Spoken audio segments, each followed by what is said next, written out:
چشات دریایی از عشقه، واسم آرامش مغزی،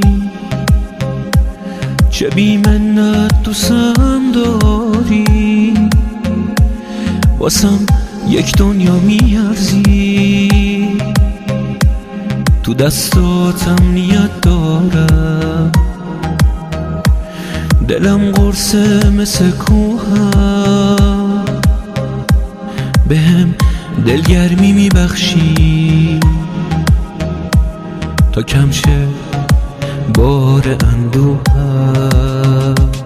پدر عشقم، پدر دینم، پدر دنیا و آیینم، پدر روحم، پدر جسمم، پدر تو دین و ایمونم. پدر عشقم، پدر دینم، پدر دنیا و آیینم، پدر روحم، پدر جسمم، پدر تو دین و ایمونم.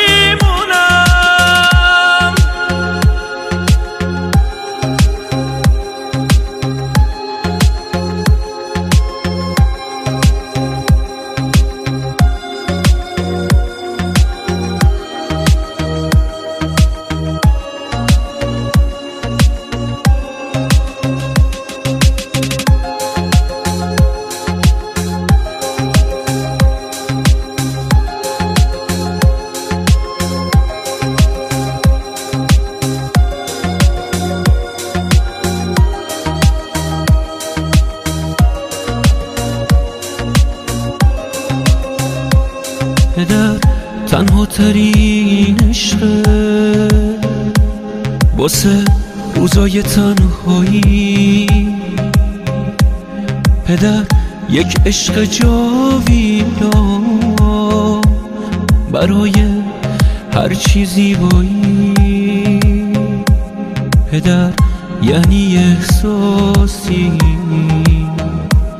که غیر قابل وصفه،